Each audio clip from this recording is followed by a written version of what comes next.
I think that men have also been so jaded in the sense where they feel like everything is so transactional that now we live in a prostitution era. A man that loves you is going to solve your problems, but some of your problems are yours to solve. Describe, let's talk about it. I've made it perfectly clear 1001 times on this podcast that it is perfectly okay to state a need, and a man that loves you will solve the problem. Oh my God, I blew my tire. He will put a new tire on your car if he can, if he has the means to do that. Oh my God, I can't get a babysitter for tonight. I have to cancel the date. He will provide money for the babysitter because you don't have it right now. Oh my God. Now, the part that a lot of women are missing is a man that loves you will solve a problem.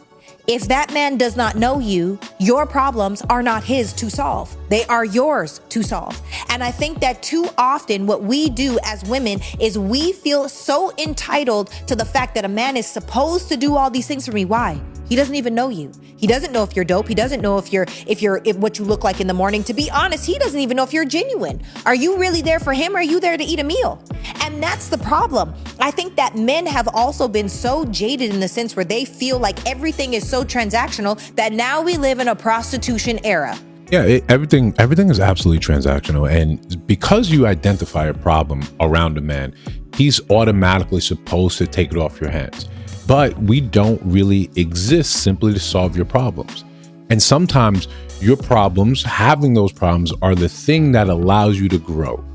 So if you come to a man with a problem, a man that still does love you, and you're announcing that you have X, Y, and Z problem, you're not a toddler that says, help me do this. When you know that toddler is around that age where they need to start actually acting independently. So sometimes helping you is letting you sit with some of your own problems. The problem is, in dating now, you think just because your problems are just things to offload to someone else.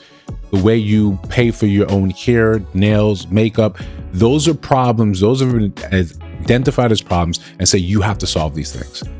And then look at men when they say, I have no concern, I don't care about that. You'll dig deep and try to justify reasons why this is difficult or a man or a real man would do. The list goes on, but all it comes across is just saying you're lazy. You're incapable of actually living your own life without the intervention of a man. Yet, when men turn around and say, I don't want to be used for this, you then, the claim is, you don't even have gold to dig. Look how expensive my life is on the normal. So expensive, you're so quick to offload it into someone else. If you can't maintain your own life or any type of emergencies come up, that's because of mismanagement of funds. That's because life is difficult. That's because life gets expensive when you're single. Throwing that onto men when they're looking and saying, I've got my own expenses and bills. And until you matter to me, you're not one of those. It's a simple thing. But like she said, we come to now, dating is now completely transactional.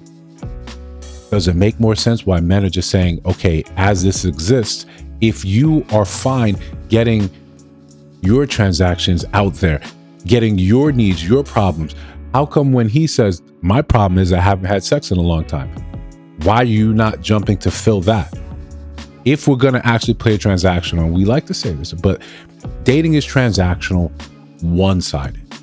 It's the woman saying, I need to extract resources from you right now, as if we're in an actual committed, loving relationship, as if we're actually married.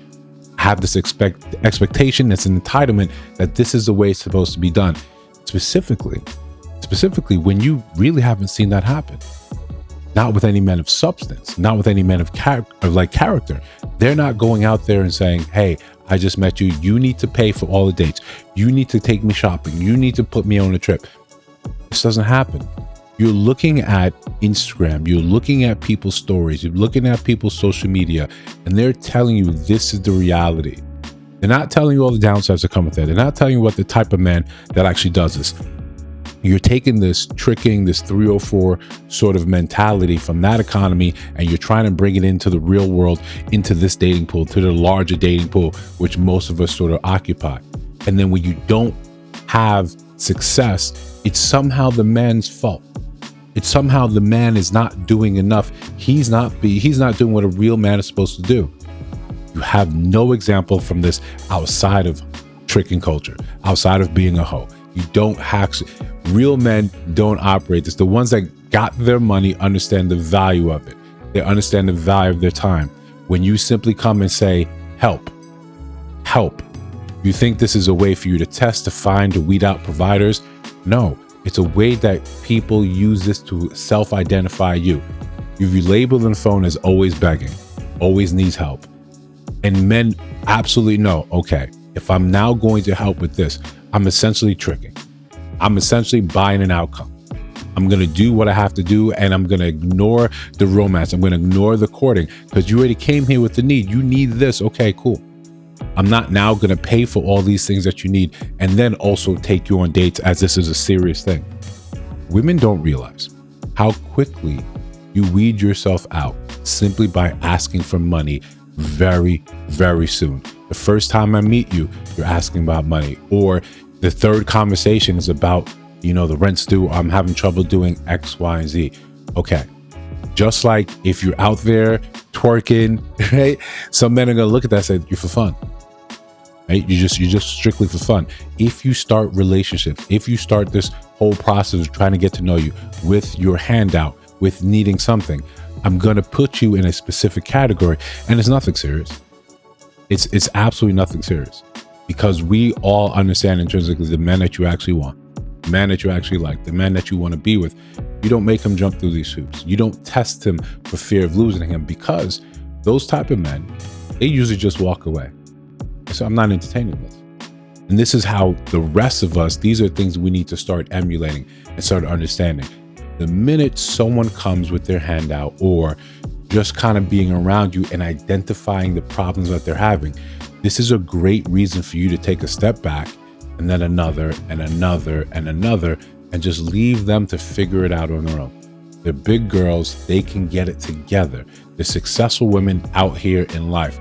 And to be believed, online, they're all making 100 grand. They don't need your interference to help solve something.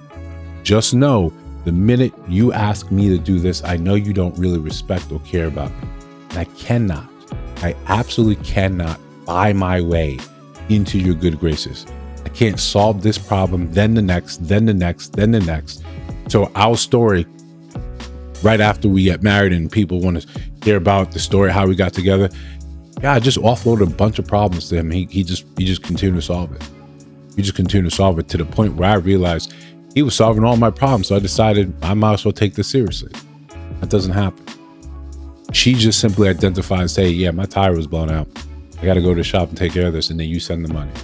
Then when you guys later on have a fight about something, she's going to say, I never asked you to do that. I never asked you to do any of that. You just took it upon yourself to do these things. Listen, I think it's very simple, man. We have to understand how this actually plays out. If she actually does not care about you, you'll see it. You're a resource to be extracted. If that's who you are, this is by no means you have to do this. The issue at hand is a lot of men just simply don't have enough experience with women, especially the younger men. They don't have enough experience, so they're going to cut their teeth in saying, oh, I'm 22 and I got to pay all the bills. They're going to see, like, how is that even possible? How is that even a realistic request? You've got this problem to solve, and all your problems are your own problem. You can't pay the rent. Well, what happened to your money? What you decide to do? Oh, you went to Cabo instead with that rent money. You went on a cruise with that rent money. Now I'm supposed to step in. In reality, what's really happening is they have the money to pay for their own lives. Let's agree with that. They have their own money to pay for their own lives. From the flat tire to the makeup. Have the money. I'd rather just spend yours. Hey, that's a way of saving. I'd rather just spend your money. And I'd rather have you on the hook there for me whenever I don't feel like using my own money. I'll just use yours. That cannot translate to anything else, but I just see you as a resource. Don't really care about you. Listen, if you disagree, let me know down in the comments below. If you see other videos on the screen, check those out. Let me know your thoughts about those in those videos. And of course, if you listen to my voice now and you have not subscribed, I think you should. You're trying to build something dope. I'll see you in the next one.